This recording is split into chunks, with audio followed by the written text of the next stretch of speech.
তাদেরকে অভিনন্দন জানাই, ধন্যবাদ জানাই। প্রিয় বন্ধুরা আমার, আমাদের মাঝে এসে উপস্থিত হয়েছে, প্রিয় বন্ধুরা আমার, আমাদের মাঝে এসে উপস্থিত হয়েছেন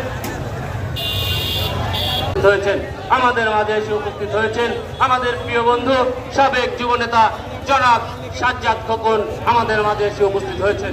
প্রিয় বন্ধু, আমাদের মাঝে জাতীয় শ্রমিক লীগের একটি বিশাল মিছিল ইতিমধ্যে এসে উপস্থিত হয়েছে।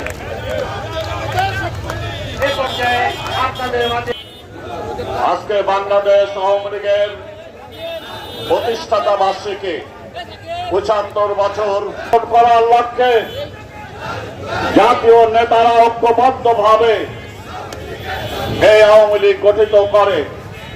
এই আওয়ামী লীগ থেকে অনেক নেতা অনেকে এই দল থেকে চলে গিয়েছেন, কিন্তু আওয়ামী লীগকে ক্ষতি করতে পারে না।